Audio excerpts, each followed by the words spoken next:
राजस्थान की सुनहरी रेत के बीच बसा एक समृद्ध राज्य था, अमृतागढ़। यह राज्य अपनी भव्यता, शक्ति और अजेय किलों के लिए प्रसिद्ध था। राजा वीरेंद्र सिंह इसके न्यायप्रिय और पराक्रमी शासक थे, जिन्होंने अपने शासनकाल में इसे स्वर्ण युग तक पहुंचाया। लेकिन इस कहानी का केंद्र राजा नहीं, ओइदाईसी आमेर तैने, बल्कि उनकी रानी थी, रानी अदितिराज। रानी अदितिराज की सुंदरता की चर्चा पूरे देश में थी, लेकिन उससे भी अधिक उनकी बुद्धिमत्ता और चतुराई के किस्से सुने जाते थे। परंतु उनके मन में एक ऐसा राजा था, जिसने पूरे अमृतागढ़ को अनर्थ के कगार पर पहुंचा दिया। वह सिर्फ एक रानी नहीं थी, बल्कि वह एक धोखेबाज रानी थी, जिसका असली मकसद था अमृतागढ़ के विनाश की साजिश। आदित्यराज का जन्म एक सामान्य परिवार में हुआ था, लेकिन बचपन से ही उनकी बुद्धिमत्ता असाधारण थी। वह कहानियों में सुने हुए शाही जीवन और उसकी ताकत को पाना चाहती थीं। जब राजा वीरेंद्र सिंह ने विवाह के लिए योग्य कन्या की तलाश शुरू की, तो आदित्यराज ने अपनी सुंदरता और चतुराई से यह सुनिश्चित किया कि उनका चुनाव हो। शादी के बाद रानी अदितिराज ने धीरे धीरे राज्य के हर कोने में अपनी पकड़ बनानी शुरू की। उन्होंने महल की महिलाओं, दरबारियों और मंत्रियों का विश्वास जीत लिया। राजा उन पर असीम प्रेम करते थे, लेकिन उन्हें यह नहीं पता था कि यह प्रेम ही उनके विनाश की जड़ बनने वाला था। राजा वीरेंद्र सिंह को अपने पड़ोसी राज्य प्रतापगढ़ से खतरा था। रानी अदितिराज ने इस खतरे को अपने फायदे के लिए इस्तेमाल करने का फैसला किया। उन्होंने गुप्त रूप से प्रतापगढ़ के राजा समरवीर से संपर्क किया और उन्हें एक अनोखी पेशकश दी। अगर तुम अमृतागढ़ पर आक्रमण करो, तो मैं किले के गुप्त द्वार से तुम्हारी सेना को अंदर प्रवेश दूंगी। बदले में युद्ध के बाद मुझे प्रतापगढ़ की महारानी बना देना। समरवीर पहले तो इस प्रस्ताव पर हैरान रह गए, लेकिन जल्द ही उन्होंने इस अवसर को पकड़ लिया। रानी अदितिराज ने धीरे धीरे अपने राज्य के सुरक्षा तंत्र में सेंध लगानी शुरू कर दी। महल के भीतर रानी ने राजा के सेनापति और मंत्रियों के बीच फूट डालनी शुरू कर दी। वह राजा के सबसे विश्वसनीय मंत्री सत्यप्रकाश के खिलाफ झूठी अफवाहें फैलाने लगी। उन्होंने राजा को यह यकीन दिला दिया कि सत्यप्रकाश राज्य को धोखा देकर दुश्मनों के साथ मिल गया है। इस आरोप के चलते सत्यप्रकाश को कारागार में डाल दिया गया और राज्य का पूरा प्रशासन अब रानी के इशारों पर चलने लगा। वह रात आ चुकी थी जब प्रतापगढ़ की सेना अमृतागढ़ पर हमला करने वाली थी। रानी ने अपने वचन के अनुसार किले के गुप्त द्वार को खोल दिया, जिससे शत्रु की सेना बिना किसी रोकटोक के भीतर आ गई। राजा वीरेंद्र सिंह को जब इस विश्वासघात का पता चला, तब तक बहुत देर हो चुकी थी। महल में हर तरफ खून बह रहा था। प्रतापगढ़ की सेना निर्दयता से अमृतागढ़ के सैनिकों को मौत के घाट उतार रही थी। राजा वीरेंद्र सिंह ने अपनी अंतिम लड़ाई लड़ी, लेकिन उन्हें पकड़ लिया गया। जब वह रानी आदित्यराज के सामने आए, तो उनके चेहरे पर केवल एक ही सवाल था, तुमने ऐसा क्यों किया? रानी मुस्कुराई और धीरे से बोली, क्योंकि मैं सिर्फ एक रानी नहीं, एक योद्धा भी हूं, और मैंने वही किया जो मेरे लिए सही था। इसके बाद राजा वीरेंद्र सिंह को मौत के घाट उतार दिया गया। रानी अदितिराज ने प्रतापगढ़ के राजा समरवीर से अपनी रानी बनाए जाने की मांग की, लेकिन इतिहास ने फिर से खुद को दोहराया। समरवीर ने कहा, धोखेबाज कभी भी विश्वास के लायक नहीं होते। जो अपने पति के साथ विश्वासघात कर सकती है, वह मेरे साथ भी कर सकती है। इसके बाद समरवीर ने रानी अदितिराज को कारागार में डालने का आदेश दिया। रानी ने पूरे राज्य को धोखा दिया था, लेकिन अंत में उन्हें भी वही विश्वासघात मिला जो उन्होंने दूसरों के साथ किया। धोखेबाज रानी अदितिराज की कहानी यह सिखाती है कि छल और धोखे से हासिल की गई सत्ता कभी स्थायी नहीं होती। जो दूसरों को धोखा देता है, उसे भी एक दिन उसी धोखे का सामना करना पड़ता है। रानी अदितिराज अब महल की अंधेरी काल कोठरी में कैद थी। जिस विश्वासघात की नींव उसने खुद रखी थी, उसी की लपटों में अब वह जल रही थी। महल के बाहर अमृतागढ़ की गलियों में कोहराम मचा हुआ था। जनता, जिसने कभी उसे देवी मानकर पूजा था, अब उसके नाम से नफरत कर रही थी। सैनिकों के शव गलियों में बिखरे पड़े थे और किले की ऊंची प्राचीरें अब रक्त से सनी हुई थीं। अदितिराज, जिसने जीवन भर सत्ता की भूख में हर किसी को इस्तेमाल किया, अब खुद उसी राजनीति का शिकार हो चुकी थी। उस रात जब समरवीर ने उसे धोखा दिया और काल कोठरी में डलवाया, तो पहली बार रानी को एहसास हुआ कि शक्ति का असली स्वरूप क्या होता है। उसकी आंखों के सामने राजा वीरेंद्र सिंह का चेहरा घूम गया, जिनकी हत्या का आदेश उसने स्वयं दिया था। क्या यह उसी की सजा थी? क्या नियति ने उसके लिए पहले ही यह अंत लिख दिया था? अमृतागढ़ अब प्रतापगढ़ का हिस्सा बन चुका था। रानी अदित्यराज को हर दिन अपमान सहना पड़ रहा था। जो दरबारी कभी उसके चरण छूते थे, वे अब उसे घृणा भरी नजरों से देखते। उसके साथ महल की दासियों से भी बुरा व्यवहार किया जाता। समरवीर ने जानबूझकर उसे जिंदा रखा था, ताकि वह हर पल अपने किए हुए पापों की सजा भोगे। लेकिन आदित्यराज इतनी आसानी से हार मानने वालों में से नहीं थी। वह जानती थी कि अगर उसे इस अपमान से मुक्त होना है, तो उसे एक बार फिर वही करना होगा जो उसने पहले किया था, धोखा। उसने धीरे धीरे महल के पहरेदारों से मित्रता करनी शुरू की। अपनी चतुराई से उसने उन्हें यकीन दिलाया कि समरवीर भी उन पर भरोसा नहीं करता और एक दिन उन्हें भी इसी तरह मार देगा। पहरेदारों के मन में धीरे धीरे शक पैदा हुआ और यही शक उसकी सबसे बड़ी ताकत बन गया। कुछ महीनों बाद एक रात जब पूरे महल में अंधकार छाया हुआ था, आदित्यराज ने पहरेदारों को अपनी योजना बताई। उन्होंने महल के मुख्य द्वार की सुरक्षा ढीली कर दी और आदित्यराज को चुपचाप बाहर निकलने का मौका दिया। वह अमृतागढ़ से निकलकर दूर जंगलों में भाग गई। समरवीर को जब यह पता चला, तो वह क्रोधित हो गया। उसने अपनी पूरी सेना को आदेश दिया कि किसी भी कीमत पर आदित्यराज को ढूंढकर लाया जाए। लेकिन रानी अब पहले वाली आदित्यराज नहीं थी। जंगल में रहते हुए उसने अपने चारों ओर विश्वास पात्रों का एक गुप्त गुट खड़ा कर लिया था। इन लोगों में वे सैनिक और दरबारी थे, जो समरवीर की तानाशाही से त्रस्त थे। आदित्यराज ने धीरे धीरे अपनी खोई हुई ताकत वापस हासिल करनी शुरू कर दी। उसने प्रतापगढ़ के कुछ दुश्मनों से गुप्त समझौते किए और उनकी मदद से एक सेना तैयार की। अब उसकी आंखों में केवल एक ही लक्ष्य था, बदला। 2 वर्षों तक उसने अपनी सेना को तैयार किया। उसने रणनीति सीखी, अपने विश्वास पात्रों को राज्य में गुप्त रूप से भेजा और समरवीर की सेना में फूट डालने का काम किया। फिर एक रात, जब प्रतापगढ़ महल में उत्सव मनाया जा रहा था, आदित्यराज ने अपने सैनिकों के साथ हमला कर दिया। समरवीर के सैनिक, जो इस हमले के लिए तैयार नहीं थे, से चारों ओर भागने लगे। रानी ने समरवीर को महल के सिंहासन कक्ष में घेर लिया। उसकी आंखों में अब न तो प्यार था, न ही दया। वह सिर्फ और सिर्फ प्रतिशोध की आग में जल रही थी। समरवीर ने अपनी तलवार उठाई, लेकिन रानी की योजना पहले से ही तैयार थी। उसके सैनिकों ने समरवीर को घेर लिया और उसे घुटनों पर झुका दिया। जो दूसरों को धोखा देता है, वह खुद भी उसी धोखे का शिकार होता है, आदित्यराज ने ठंडी आवाज में कहा। इसके बाद उसने अपनी तलवार उठाई और समरवीर का अंत कर दिया। प्रतापगढ़ पर अब आदित्यराज का अधिकार हो चुका था, लेकिन यह विजय उसके मन को संतुष्टि नहीं दे पा रही थी। उसने सत्ता के लिए अपना सब कुछ खो दिया था, राजा वीरेंद्र सिंह, अपनी पहचान और यहां तक कि खुद की आत्मा भी। समय बीतता गया, लेकिन इतिहास ने आदित्यराज को धोखेबाज रानी के रूप में ही याद रखा। उसके नाम के साथ हमेशा विश्वासघात, राजनीति और छल कपट की कहानियां जुड़ी रहीं। उसने वह सब कुछ पाया जो वह चाहती थी, लेकिन फिर भी वह कभी शांति नहीं पा सकी। रात के सन्नाटे में, जब पूरा महल सो रहा होता, आदित्यराज अपनी बालकनी में खड़ी होकर चंद्रमा को देखा करती। उसकी आंखों में एक गहरी बेचैनी होती। उसे लगता जैसे कहीं दूर वीरेंद्र सिंह की आत्मा उसे देख रही हो, उसकी आंखों में वही सवाल लिए जो उसने मरते समय पूछा था, तुमने ऐसा क्यों किया? और उस सवाल का जवाब आज भी अधूरा था।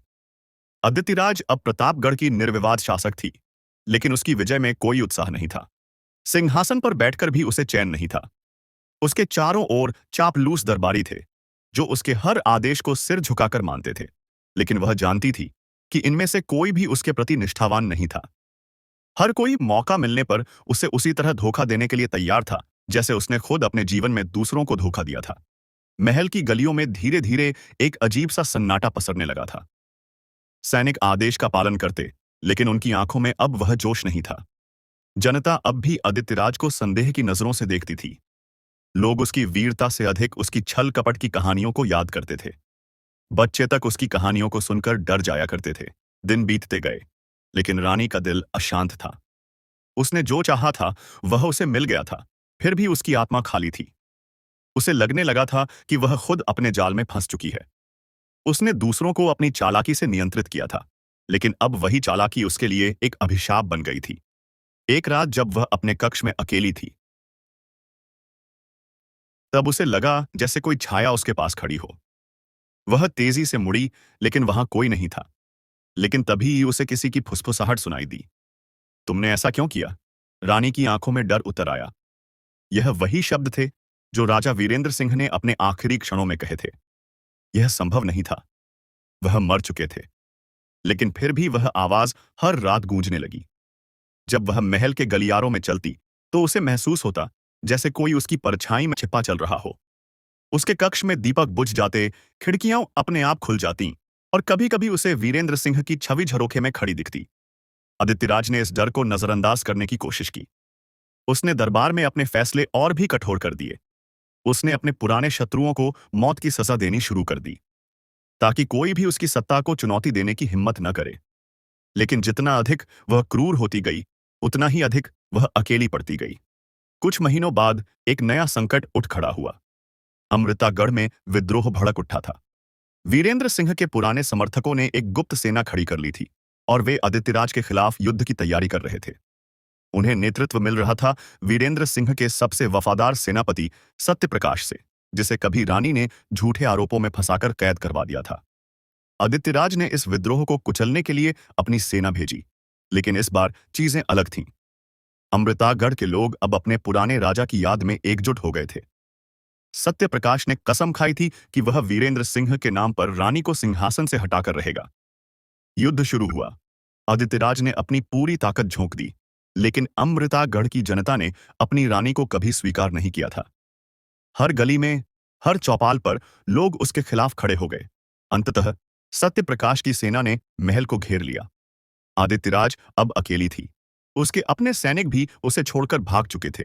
अब कोई नहीं था जो उसकी रक्षा कर सके। सिंहासन कक्ष में बैठी वह सोच रही थी कि क्या यही उसके जीवन का अंत था? क्या उसकी सारी चालाकी, सारी रणनीति सब व्यर्थ थी? तभी महल का मुख्य द्वार टूट गया। सत्यप्रकाश अपने सैनिकों के साथ भीतर आ चुका था। आदित्यराज ने अपनी तलवार उठाई, लेकिन उसने पहले ही समझ लिया था कि अब बचने का कोई रास्ता नहीं था। उसने अंतिम बार अपनी आंखें बंद कीं और राजा वीरेंद्र सिंह का चेहरा याद किया। अगले ही पल तलवारें टकराईं और कुछ ही क्षणों में सब खत्म हो गया। जब युद्ध समाप्त हुआ तो अमृतागढ़ में फिर से वीरेंद्र सिंह के नाम की गूंज उठी। लोग सड़कों पर जश्न मना रहे थे, लेकिन महल के सबसे ऊंचे बुर्ज पर अदितिराज की रक्त से सनी हुई देह पड़ी थी। वह अब इतिहास का हिस्सा बन चुकी थी। एक ऐसी रानी जिसने अपनी चतुराई से सबको धोखा दिया, लेकिन अंततः खुद भी उसी धोखे का शिकार हो गई। आदित्यराज का महल अब वीरान था। कोई भी वहां रात में जाने की हिम्मत नहीं करता था। लोग कहते थे कि कभी-कभी अंधेरे में एक स्त्री की छाया दिखाई देती है जो अपने सिंहासन के पास खड़ी रहती है। उसकी आंखों में एक ही सवाल होता है, तुमने ऐसा क्यों किया? लेकिन अब इसका उत्तर देने वाला कोई नहीं था। आदित्यराज की मृत्यु के बाद भी उसकी कहानी समाप्त नहीं हुई। अमृतागढ़ के लोग उसे एक शापित आत्मा मानने लगे। वर्षों तक उसके नाम से लोग भयभीत रहते और महल वीरान हो गया। सत्यप्रकाश ने राजा वीरेंद्र सिंह के सम्मान में एक नया शासन स्थापित किया, लेकिन वह भी जानता था कि इतिहास की छाया कभी इतनी आसानी से नहीं मिटती। महल के कुछ पुराने दासियों और सैनिकों ने कहना शुरू किया कि रानी की आत्मा अब भी महल में भटकती है। जब रात गहरी होती तो हवा में किसी के चलने की आहट सुनाई देती। महल की बंद खिड़कियां अपने आप खुलने लगतीं। कभी कभी रात के अंधेरे में कोई धीमी फुसफुसाहट सुनाई देती।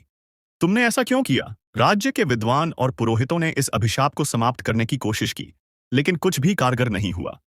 कई वर्षों तक कोई भी नया शासक उस सिंहासन पर बैठने की हिम्मत नहीं कर सका जिस पर कभी आदित्यराज बैठी थी। समय बीतता गया। सत्यप्रकाश की मृत्यु के बाद अमृतागढ़ धीरे धीरे कमजोर होने लगा। पड़ोसी राज्यों ने इस पर हमला करना शुरू कर दिया। इतिहास ने खुद को फिर दोहराया। वह महल जो कभी आदित्यराज के धोखे की साजिशों का केंद्र था, अब युद्ध और विनाश का शिकार हो गया। कुछ वर्षों के भीतर अमृतागढ़ पूरी तरह खंडहर बन गया। लोगों ने उस महल को छोड़ दिया, लेकिन कहानियां जिंदा रहीं।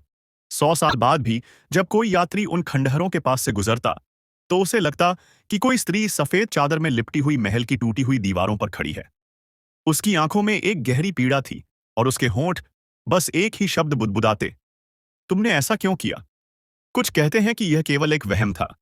कुछ कहते हैं कि यह इतिहास का एक शाप था जो कभी मिट नहीं सकता। लेकिन सच्चाई यह थी कि आदित्यराज ने जो बीज बोया था, उसकी फसल पीढ़ियों तक कटती रही। धोखे से प्राप्त की गई सत्ता कभी स्थायी नहीं होती, और जो छल करता है उसे एक दिन खुद भी उसी छल का शिकार होना पड़ता है। अमृतागढ़ अब सिर्फ इतिहास की किताबों में दर्ज एक नाम बन चुका था, लेकिन उसकी मिट्टी में आज भी किसी के कदमों की गूंज सुनी जा सकती थी, और शायद हमेशा सुनी जाती रहेगी। सदियों बीत गए, लेकिन अमृतागढ़ की कहानी कभी खत्म नहीं हुई। जो कुछ बचा था वह केवल खंडहर नहीं थे, बल्कि एक श्राप था, जो समय के साथ और भी गहरा होता गया। इतिहासकारों ने इसे केवल एक राजनीतिक षड्यंत्र की कहानी समझा, लेकिन स्थानीय लोग इसे कुछ और ही मानते थे। उनका विश्वास था कि अदितिराज की आत्मा अब भी भटक रही है, अपने उन अपराधों के बोझ तले दबी हुई जिनसे वह कभी मुक्त नहीं हो सकी। हर पूर्णिमा की रात जब चांदनी उन खंडहरों पर गिरती, तो गांव के लोग दरवाजे बंद कर लेते। उन्हें यकीन था कि उस रात महल में कुछ अजीब होता है। कुछ चरवाहों ने दावा किया कि उन्होंने महल की टूटी हुई बालकनी में किसी स्त्री की परछाई देखी थी, सफेद वस्त्रों में लिपटी हुई, जिसके बाल खुले थे और जो धीरे धीरे महल के गलियारों में चल रही थी। कई बार रात में घोड़ों के दौड़ने की आवाजें आती, तलवारों के टकराने की ध्वनियां गूंजती, और फिर एक करुण पुकार सुनाई देती, तुमने ऐसा क्यों किया? इस डर के कारण कोई भी यात्री रात में अमृतागढ़ के पास रुकने की हिम्मत नहीं करता था। कुछ साधु संतों ने वहां पूजा पाठ किया, लेकिन कुछ भी असर नहीं हुआ।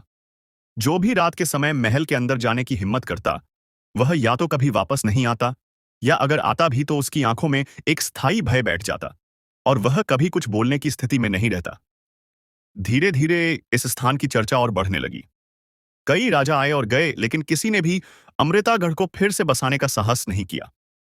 आखिरकार यह स्थान एक शापित नगरी के रूप में प्रसिद्ध हो गया। वर्षों बाद जब आधुनिक युग आया और इतिहासकारों ने इस जगह की खोजबीन शुरू की, तो उन्हें रानी अदितिराज से जुड़ी कुछ रहस्यमयी चीजें चीजें कन मिली। एक पुरानी दीवार के भीतर एक गुप्त कक्ष था, जिसे शायद किसी ने कभी नहीं देखा था। जब उस कक्ष को खोला गया, तो वहां एक धूल से ढकी हुई किताब मिली, अदितिराज की निजी डायरी। उस डायरी में लिखा था कि कैसे उसने बचपन से ही सत्ता की भूख महसूस की थी, कैसे उसने वीरेंद्र सिंह से विवाह सिर्फ अपने उद्देश्यों की पूर्ति के लिए किया था, और कैसे उसने हर व्यक्ति को अपनी चालों से इस्तेमाल किया था। लेकिन डायरी के अंतिम पृष्ठों में कुछ अलग था।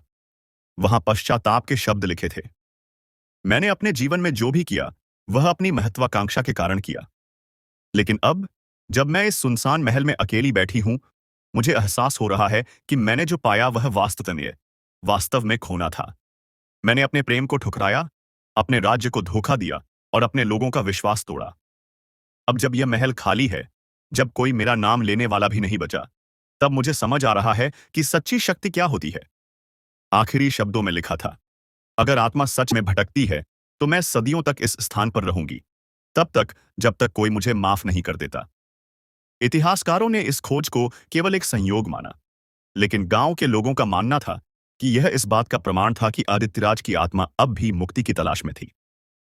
आज भी जब कोई यात्री अमृतागढ़ के खंडहरों के पास से गुजरता है, तो हवा में एक अजीब सा सन्नाटा महसूस करता है। कुछ कहते हैं कि उन्होंने रात के अंधेरे में एक स्त्री को देखा, जो दीवारों के बीच खो जाती है। कुछ कहते हैं कि जब महल की टूटी हुई दीवारों के पास खड़े होकर ध्यान से सुना जाए, तो हवा में एक धीमी आवाज गूंजती है, तुमने ऐसा क्यों किया? शायद यह केवल कल्पना थी, शायद यह केवल इतिहास का एक अधूरा सच था। लेकिन एक बात तय थी, धोखेबाज रानी की कहानी कभी खत्म नहीं हुई, और शायद कभी खत्म नहीं होगी। समय बीतता गया, पर आदित्यराज का नाम इतिहास से मिटा नहीं।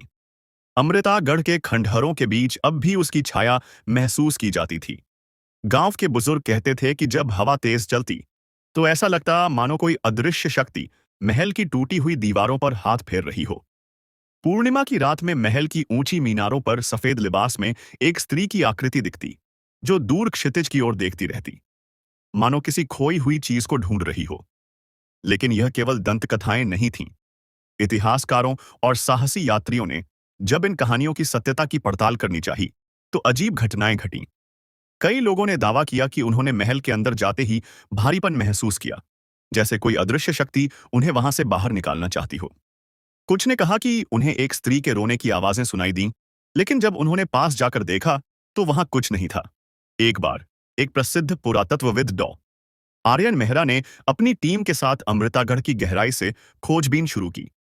उन्होंने वहां के खंडहरों को खंगालते हुए महल के नीचे एक गुप्त तहखाने का पता लगाया। यह तहखाना अब तक किसी को ज्ञात नहीं था। जब उन्होंने अंदर प्रवेश किया, तो उन्हें वहां दीवारों पर अजीब निशान मिले, ऐसे निशान जो मानो नाखूनों से खरोंचकर बनाए गए हों। वहां एक पुरानी टूटी हुई चौकी थी, जिस पर धूल जमी थी, और उसके बगल में एक धातु का कटोरा पड़ा था, जिसमें अब भी सूखे खून के निशान थे। डॉ मेहरा को एहसास हुआ कि यह वह स्थान था जहां अदितिराज ने अपने जीवन के अंतिम दिनों में समय बिताया होगा। शायद उसे यहां कैद किया गया था, या शायद वह खुद यहां छिपी थी। लेकिन सबसे विचित्र चीज तब हुई जब उनकी टीम के एक सदस्य ने उस कटोरे को छूने की कोशिश की। महल की दीवारों से अचानक ठंडी हवा के झोंके उठने लगे और तहखाने की छत से धूल झड़ने लगी, मानो पूरा महल हिल गया हो। डर के मारे पूरी टीम बाहर भाग निकली। इसके बाद स्थानीय लोगों ने चेतावनी दी कि महल के इतिहास से छेड़छाड़ करना खतरनाक हो सकता है। कुछ साधुओं ने वहां विशेष अनुष्ठान किए ताकि रानी की आत्मा को शांति मिले। लेकिन अनुष्ठान के बाद भी कुछ नहीं बदला। कुछ महीनों बाद एक और घटना घटी जिसने लोगों के डर को और बढ़ा दिया। एक युवा शोधकर्ता जो अमृतागढ़ के रहस्यों को उजागर करने में रुचि रखता था, एक रात महल के अंदर अकेला चला गया। वह अपने कैमरे के साथ वहां रिकॉर्डिंग करने गया था, लेकिन अगली सुबह जब वह वापस लौटा तो उसकी मानसिक स्थिति पूरी तरह खराब हो चुकी थी। वह कुछ बोल नहीं पा रहा था। उसकी आंखों में एक अजीब सा डर समाया था और उसके शरीर पर खरोंचों के निशान थे। जब उसके कैमरे की रिकॉर्डिंग देखी गई तो उसमें केवल अंधेरा था, लेकिन वीडियो के अंतिम कुछ सेकंड में एक धीमी फुसफुसाहट सुनाई दी। तुमने ऐसा क्यों किया? यह घटना अमृतागढ़ के श्राप को और मजबूत कर गई। सरकार ने इस स्थान को आधिकारिक रूप से अभिशप्त स्थल घोषित कर दिया और वहां किसी भी तरह की खोजबीन पर प्रतिबंध लगा दिया गया।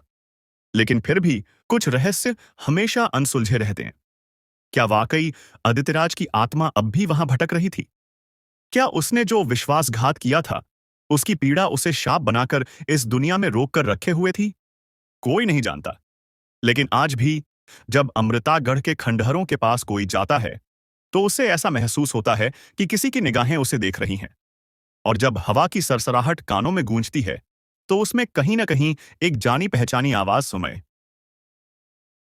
सुनाई सुनाई देती है। तुमने ऐसा क्यों किया? अमृतागढ़ का श्राप। कहानी जो कभी खत्म नहीं हुई।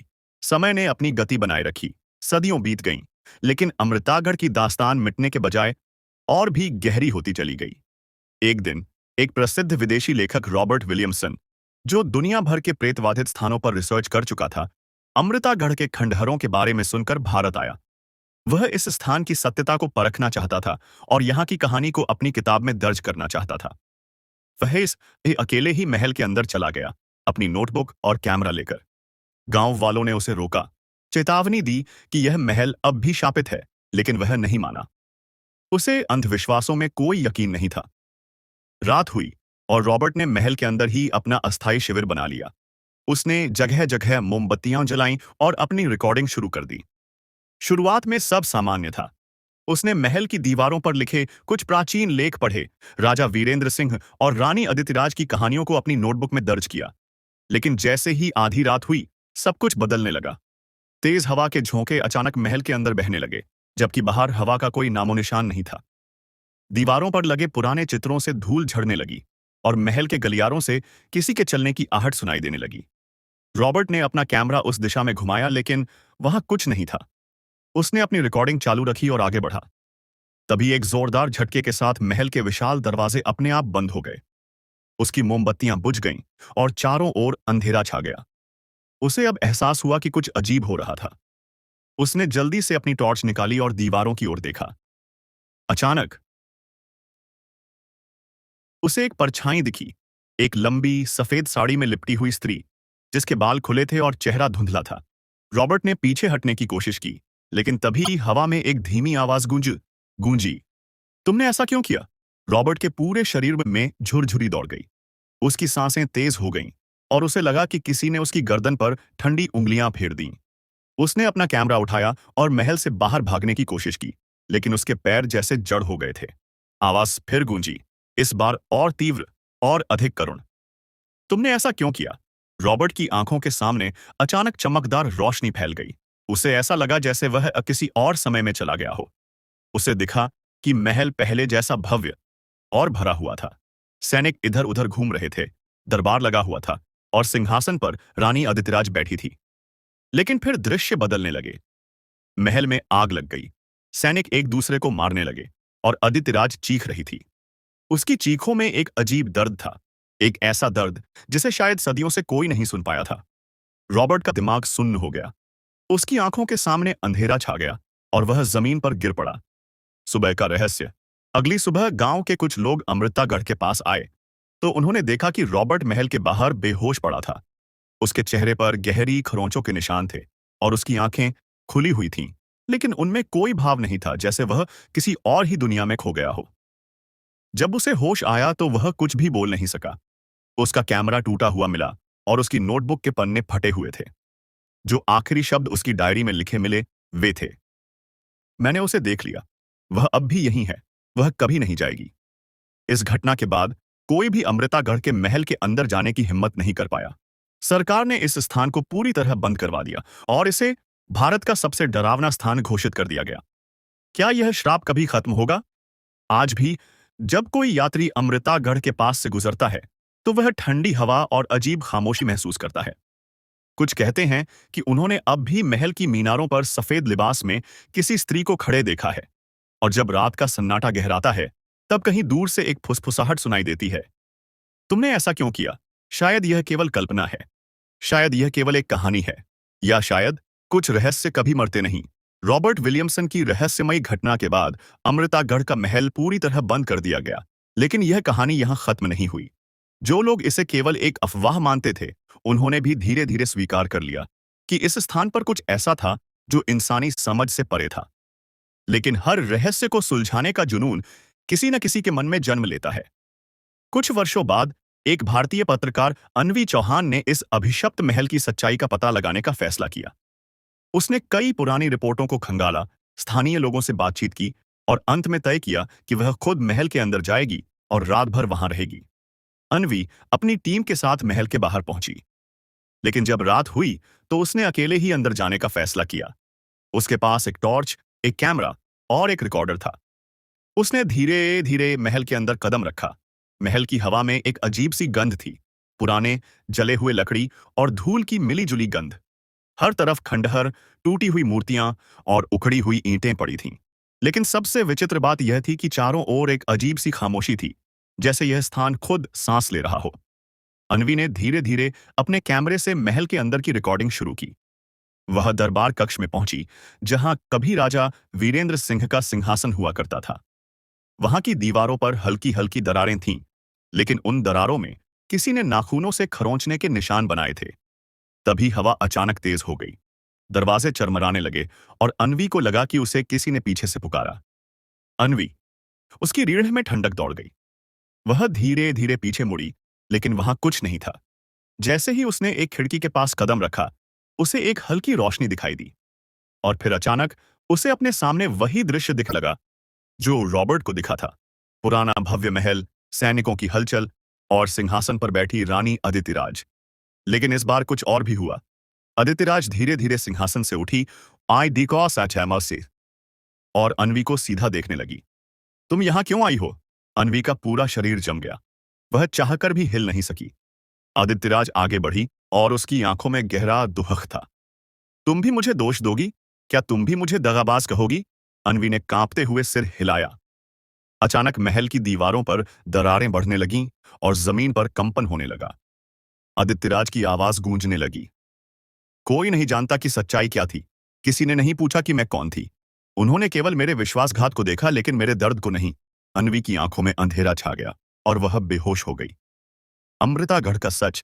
जब उसकी टीम उसे सुबह ढूंढने आई तो वह महल के दरवाजे के बाहर पड़ी मिली। उसका कैमरा टूट चुका था, लेकिन रिकॉर्डर में कुछ रिकॉर्ड हुआ था। जब उन्होंने उसे चलाया तो उसमें केवल एक ही चीज सुनाई दी। मैंने जो किया वह सत्ता के लिए नहीं, बल्कि मेरे अस्तित्व की रक्षा के लिए था।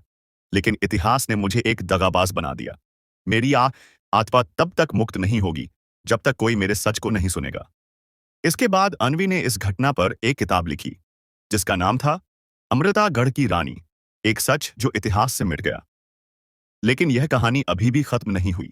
आज भी जब कोई अमृतागढ़ के महल के खंडहरों में जाता है तो उन्हें ऐसा महसूस होता है कि कोई उन्हें देख रहा है।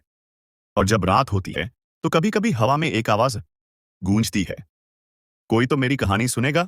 अनवी चौहान की किताब अमृतागढ़ की रानी, एक सच जो इतिहास से मिट गया, प्रकाशित होते ही पूरे देश में तहलका मच गया। कई लोगों ने इसे महज एक कल्पना माना, लेकिन जो अमृतागढ़ के खौफनाक किस्सों से वाकिफ थे उन्हें यकीन था कि यह केवल एक कहानी नहीं बल्कि एक सच्चाई थी। किताब में पहली बार यह खुलासा किया गया था कि रानी अदितिराज को धोखेबाज मानना पूरी तरह से सही नहीं था। इतिहास ने सिर्फ एक पक्ष को देखा था, लेकिन उसकी किताब ने दिखाया कि रानी का अपना दर्द और मजबूरियां भी थीं। किताब के प्रकाशित होने के कुछ महीने बाद एक प्रसिद्ध भारतीय पुरातत्वविद डॉ. समीर आनंद ने घोषणा की कि वह अमृतागढ़ के गुप्त तहखानों की खुदाई करना चाहते हैं। उनका मानना था कि रानी अदितिराज की आत्मा शायद इसलिए भटक रही थी क्योंकि उसका सच कभी सामने नहीं आया। सरकार से अनुमति मिलने के बाद उनकी टीम ने महल के पुराने तहखानों को खंगालना शुरू किया। हफ्तों की खुदाई के बाद उन्हें एक गुप्त द्वार मिला जो एक भूमिगत कक्ष की ओर जाता था। जब दरवाजा खोला गया तो उसके अंदर अंधेरा और उम्मस भरा माहौल था। दीवारों पर चूने की परतें जम चुकी थीं और जमीन पर कुछ पुराने धूल धूसरित कपड़े और आभूषण बिखरे थे। लेकिन जो चीज सबसे ज्यादा चौंकाने वाली थी वह थी एक पत्थर की शिला जिस पर कुछ लिखा हुआ था। लिखा था, अगर कोई इस कक्ष को खोले तो मेरी सच्चाई को पढ़े और इसे दुनिया तक पहुंचाए। शिला पर एक लंबा लेख था जिसे पढ़कर सभी दंग रह गए। यह रानी अदितिराज का स्वयं का स्वीकृति पत्र था जिसे शायद उसने अपनी अंतिम सांसों से पहले लिखा था। उसने लिखा था कि उसने राजा वीरेंद्र सिंह के खिलाफ षड्यंत्र नहीं किया था। उसके भाई और मंत्रीगण उसे हमेशा एक कठपुतली की तरह इस्तेमाल करना चाहते थे। जब उसे एहसास हुआ कि वह एक साजिश में फंस चुकी है, तब तक बहुत देर हो चुकी थी। राजा को जहर देने का आदेश उसने नहीं दिया था, बल्कि उसके विश्वास पात्र मंत्री कौशल देव ने यह सब किया था ताकि सत्ता पर पूरी तरह से नियंत्रण पा सके। लेकिन राजा की मौत के बाद जब विद्रोहियों ने महल पर हमला किया तो उन्हें यही यकीन दिलाया गया कि यह सब रानी ने किया था। क्रोध से भरे सैनिकों ने आदित्यराज को पकड़ लिया और उसे महल के तहखाने में बंद कर दिया, जहां उसे मौत के लिए छोड़ दिया गया। अंत में उसने लिखा था, मुझे किसी ने नहीं सुना। मेरी चीखें इन दीवारों में गूंजती रहीं, लेकिन कोई मदद के लिए नहीं आया। अगर कोई इस पत्र को पढ़ रहा है तो कृपया मेरी कहानी दुनिया को बताए। मुझे विश्वासघाती कहा गया, लेकिन मैंने कभी किसी से विश्वासघात नहीं किया। जब यह लेख प्रकाशित हुआ तो इतिहासकारों ने इसे भारतीय इतिहास की सबसे बड़ी गलतफहमी करार दिया। रानी अदितिराज, जिसे धोखेबाज समझा गया, असल में एक शिकार थी। इस सच्चाई के सामने आने के बाद अमृतागढ़ में एक विशेष पूजा और अनुष्ठान करवाया गया ताकि रानी की आत्मा को शांति मिले। कुछ लोगों का मानना था कि यह अनुष्ठान सफल रहा क्योंकि उसके बाद महल में कोई भी रहस्यमयी गतिविधि दर्ज नहीं की गई। लेकिन कुछ महीने बाद एक यात्री जिसने अमृतागढ़ के पास रात गुजारी, उसने दावा किया कि उसने महल की सबसे ऊंची मीनार पर सफेद साड़ी में एक स्त्री को देखा। लेकिन इस बार वह रो नहीं रही थी, वह बस चुपचाप आकाश की ओर देख रही थी। क्या रानी अदितिराज की आत्मा को शांति मिल गई या उसकी कहानी अभी भी खत्म नहीं हुई? कोई नहीं जानता। लेकिन एक चीज तय है, कुछ रहस्य कभी पूरी तरह नहीं मिटते, और जब हवा की सरसराहट अमृतागढ़ के खंडहरों से होकर गुजरती है तो कभी कभी एक धीमी आवाज गूंजती है। अब कोई मुझे धोखेबाज नहीं कहेगा। रानी अदितिराज की सच्चाई सामने आने और विशेष अनुष्ठान के बाद कुछ समय तक अमृतागढ़ में शांति बनी रही। कोई अजीब घटनाएं नहीं घटी और लोगों को लगा कि अब यह स्थान भूतिया नहीं रहा। लेकिन क्या सचमुच यह श्राप खत्म हो गया था? कुछ महीनों बाद एक और रहस्यमयी घटना घटी। अमृतागढ़ के महल को एक ऐतिहासिक धरोहर स्थल घोषित कर दिया गया था और इसे पर्यटन के लिए खोलने की योजना बनाई जा रही थी। सरकार ने कुछ पुरातत्वविदों और इतिहासकारों को वहां भेजा ताकि वे इसकी अंतिम सुरक्षा जांच कर सकें और सुनिश्चित कर सकें कि यह जगह अब सुरक्षित है। इन्हीं लोगों में एक नाम था डॉ. अरुणेश पांडे, एक अनुभवी इतिहासकार जिसने कई रहस्यमयी घटनाओं की जांच की थी। उन्हें अमृतागढ़ के इतिहास में गहरी दिलचस्पी थी और वे इस बात को पूरी तरह समझना चाहते थे कि क्या वास्तव में रानी की आत्मा को मुक्ति मिल गई थी। डॉट पांडे ने अपनी टीम के साथ महल के अंदर एक गहन अध्ययन शुरू किया। उन्होंने तहखानों की जांच की, दीवारों पर बनी चित्रकारी को समझने की कोशिश की और कई पुराने दस्तावेजों को खंगाला। सब कुछ सामान्य लग रहा था, लेकिन जब वे उस गुप्त कक्ष में पहुंचे जहां रानी अदितिराज का पत्र मिला था, तो कुछ अजीब हुआ। दीवारों पर बनी खरोंचों को साफ करने के बाद एक और गुप्त लेख उभरा। यह पहले दिखाई नहीं दिया था, शायद समय के साथ धूल और मिट्टी ने इसे ढंक दिया था। उस पर लिखा था, मेरा सच सामने आ गया, लेकिन मैं अभी भी मुक्त नहीं हूं। डॉ. पांडे और उनकी टीम यह देखकर हैरान रह गई। अगर रानी की आत्मा को मुक्ति मिल गई थी तो यह संदेश यहां क्यों था? डॉक्टर पांडे ने तय किया कि वह रात को अकेले महल के अंदर रहकर यह पता लगाएंगे कि क्या अब भी कोई अदृश्य शक्ति यहां मौजूद है। रात होते ही उन्होंने अपने कैमरे और रिकॉर्डिंग उपकरणों को चालू किया और महल के दरबार कक्ष में बैठ गए। कुछ घंटों तक सब सामान्य रहा, लेकिन फिर अचानक एक ठंडी हवा चली और उनके चारों ओर अजीब सी सरसराहट होने लगी। महल के अंदर से किसी के चलने की आवाजें आने लगी, जैसे कोई भारी लहंगे में गलियारों से गुजर रहा हो। फिर वही धीमी आवाज गूंजी, अब भी मेरी आत्मा अधूरी है। डॉक्टर पांडे ने तुरंत अपनी टॉर्च जलाकर चारों ओर देखा, लेकिन कुछ भी नहीं था। उन्होंने कैमरे की ओर देखा, लेकिन उसमें भी कुछ स्पष्ट नहीं दिख रहा था। लेकिन तभी उन्होंने दरबार कक्ष के एक कोने में एक परछाई देखी। सफेद साड़ी में लिपटी हुई, लंबे खुले बालों वाली आकृति, जो धीरे धीरे उनकी ओर बढ़ रही था। डॉ पांडे घबराए नहीं। उन्होंने हिम्मत करके पूछा, रानी अदितिराज, अगर आपकी आत्मा अभी भी यहां है तो आप क्या चाहती हैं? कुछ देर तक शांति रही। फिर हवा में एक जवाब गूंजा, न्याय। डॉरा पांडे समझ नहीं सके कि इसका क्या मतलब था। रानी की सच्चाई तो सामने आ चुकी थी, फिर भी वह न्याय की मांग क्यों कर रही थी? उन्हें एहसास हुआ कि कहीं न कहीं अभी भी इतिहास में कुछ छूट गया था।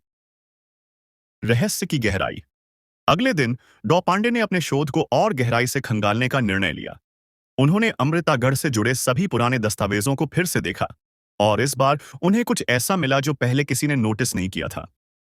एक पुरानी मंत्रालयी बैठक का दस्तावेज, जिसमें यह लिखा था कि राजा वीरेंद्र सिंह की हत्या के बाद सिर्फ रानी अदितिराज को नहीं बल्कि उनकी छोटी बेटी राजकुमारी चंद्रलेखा को भी गायब कर दिया गया था। इतिहास में कभी इस राजकुमारी का जिक्र नहीं किया गया था। डॉ पांडे को संदेह हुआ कि शायद यह आत्मा रानी की नहीं बल्कि उसकी बेटी की हो सकती थी। अमृतागढ़ का अंतिम रहस्य। अब सवाल यह था, अगर राजकुमारी चंद्रलेखा को गायब किया गया था तो वह कहां गई? डॉक्टर पांडे ने कई गांवों में पूछताछ की और एक बुजुर्ग महिला से मुलाकात की, जिसने कहा कि उसके पूर्वजों ने सुना था कि जब महल पर हमला हुआ था तो एक छोटी बच्ची को किसी ने बचाकर पास के जंगलों में छिपा दिया था। क्या वह बच्ची कभी जीवित मिली? क्या वह अपना असली परिचय जानती थी? अगर उसकी आत्मा अब भी महल में भटक रही थी तो शायद उसका सच कभी उजागर नहीं हुआ था। क्या यह कहानी कभी खत्म होगी? आज भी अमृतागढ़ के खंडहरों में रात के समय सरसराहट महसूस होती है। लोग कहते हैं कि अगर कोई ध्यान से सुने तो उसे एक नन्ही सी आवाज सुनाई देती है, माँ, मैं कहाँ हूं? क्या यह रानी की बेटी थी? क्या यह कोई और रहस्य था? क्या अमृतागढ़ का श्राप कभी खत्म होगा? कोई नहीं जानता, लेकिन कुछ रहस्य शायद इतिहास में हमेशा अधूरे रह जाते हैं। अमृतागढ़ का अंतिम श्राप, राजकुमारी की सच्चाई। डॉ अरुणेश पांडे के शोध ने अमृतागढ़ की कहानी को एक नए मोड़ पर ला खड़ा किया था। रानी अदितिराज की सच्चाई सामने आ चुकी थी, लेकिन अब सवाल यह था कि उनकी बेटी राजकुमारी चंद्रलेखा का क्या हुआ? क्या वह सच में बचाई गई थी या फिर इतिहास ने उसकी भी कहानी को गुमनाम कर दिया? पुराने दस्तावेजों और लोक कथाओं के आधार पर डॉ पांडे को पता चला कि महल पर हमले के दौरान एक महल के सेवक ने राजकुमारी को बचाकर जंगल की ओर भागने की कोशिश की थी, लेकिन उसके बाद उसका कोई पता नहीं चला। महल में होने वाली असामान्य घटनाओं को फिर से महसूस किया जाने लगा। पहले लोग सोचते थे कि यह रानी अदितिराज की आत्मा थी, लेकिन अब सबका ध्यान इस बात पर था कि शायद यह आत्मा उनकी बेटी की थी। अमृतागढ़ के कुछ स्थानीय लोगों ने दावा किया कि उन्होंने रात के समय महल की टूटी-फूटी दीवारों के पास एक छोटी बच्ची की परछाई देखी थी। वह किसी को पुकारती थी, लेकिन उसकी आवाज हवा में घुल जाती थी। एक रात डॉ पांडे और उनकी टीम ने महल में रिकॉर्डिंग करने का फैसला किया। उन्होंने एक विशेष तकनीक का इस्तेमाल किया, जिससे वातावरण में किसी भी तरह की अदृश्य ध्वनि तरंगों को सुना जा सकता था। जब उन्होंने रिकॉर्डिंग को प्लेबैक किया तो उन्हें सुनाई दिया, माँ, मुझे ढूंढो। यह सुनकर सभी के रोंगटे खड़े हो गए। क्या यह वास्तव में राजकुमारी चंद्रलेखा की आत्मा थी? डॉक्टर पांडे ने और अधिक शोध किया और अंततः एक पुराने मंदिर के खंडहरों का पता लगाया, जो महल से करीब 15 किलोमीटर दूर स्थित था। यह मंदिर बहुत पुराना था और अब वहां कोई नहीं जाता था। स्थानीय लोगों ने बताया कि इस मंदिर के पास जाने से उन्हें हमेशा अजीब सा एहसास होता था, जैसे कोई वहां मौजूद हो। डॉ पांडे और उनकी टीम वहां पहुंची और मंदिर के खंडहरों को खंगालना शुरू किया। वहां की दीवारों पर उन्होंने एक अजीब चीज देखी, एक छोटी हथेली के निशान, जैसे किसी बच्चे ने उसे गीली मिट्टी में छुआ हो। तभी हवा में एक फुसफुसाहट गूंजी, मुझे याद करो। डॉक्टर पांडे को एहसास हुआ कि राजकुमारी की आत्मा शायद अब भी वहीं थी और वह चाहती थी कि उसकी कहानी दुनिया जाने। जब उन्होंने मंदिर के मुख्य